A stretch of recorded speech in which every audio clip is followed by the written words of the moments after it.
எங்களை விட நீங்கெல்லாம் ரொம்ப ஆர்வமா இருக்கீங்க நாங்க யாரோட கூட்டணி அமைக்க போறோம் அப்படின்றதுல.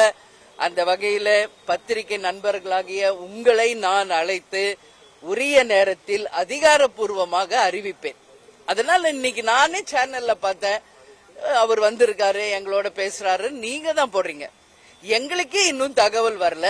யார் உங்களுக்கு தகவல் கொடுக்கறாங்க? கொஞ்சம் சொன்னீங்கன்னா நல்லா இருக்கும். இதான் உண்மை. இன்னும் நான் இப்ப இங்கதான் நிக்கிறேன் தலைமை அலுவலகத்துல, எங்களை சுத்தி எங்க கழக நிர்வாகிகள் இருக்கேன். எங்களுக்கே அந்த மாதிரி ஒரு நியூஸ் இப்ப இந்த நிமிஷம் வரைக்கும் வரல. அப்படி இருக்கும் பட்சத்தில் மீடியாவுக்கு யார் இந்த மாதிரி தவறான ஒரு செய்திகளை கொடுக்கறாங்க என்பது உண்மையிலே எனக்கு புரியல. நான் பலமுறை உங்க எல்லார்ட்டையும் சொல்லிட்டேன். அப்படி ஏதாவது டவுட் இருந்தா எங்க கிட்ட கேளுங்க, நான் விளக்கம் சொல்றேன்னு. பட் நீங்க உங்க செய்தியை போடுற மாதிரி தான் இருக்கீங்க.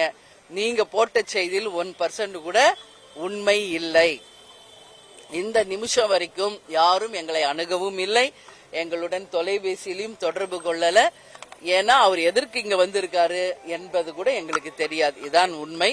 எனவே உண்மை நிலையை நீங்க போடணும்னு சொல்லி நான் கேட்டுக்கிறேன். ஏன்னா இதை பாக்குறவங்க எல்லாம் கன்ஃபியூஸ் ஆகுறாங்க.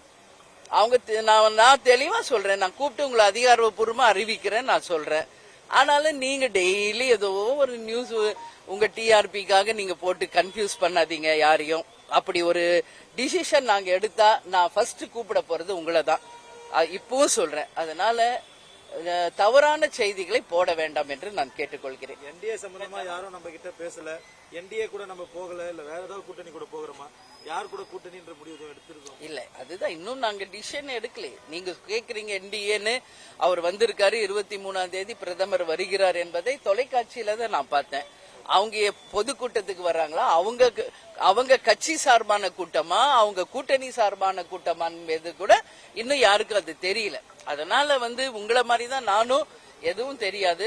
எங்களை பொறுத்த வரைக்கும் தேமுதிகவை சார்ந்த பொறுத்த வரைக்கும் நான் ஏற்கனவே சொன்னது போலதான், மாநாட்டிலையும் பிரஸ் மீட்லயும் நான் சொன்னது போல, எங்க மாவட்ட செயலாளர்கள் கழகத்தினுடைய நிர்வாகிகளை கலந்து ஆலோசிச்சு ஒரு தெளிவான ஒரு முடிவை பத்திரிகை நண்பர்களாக உங்களை அழைச்சு நாங்க அறிவிப்பேன். அதுக்கு முன்னாடி 24ஆம் தேதியிலிருந்து பிப்ரவரி 2ஆம் தேதி வரைக்கும் 4ஆம் கட்ட பயணத்திற்கு நாங்க கிளம்புறோம். அதுவும் ஏற்கனவே திட்டமிட்டபடி அந்த பயணமும் நாங்க செய்ய இருக்கிறோம். அதாவது உள்ளம் தேடி இல்லம் நாடி மற்றும் மக்களை தேடி மக்கள் தலைவர் 4ஆம் கட்ட பயணம் நாங்க தொடர இருக்கிறோம் என்பதையும் தெரிவிச்சுக்கிறேன்.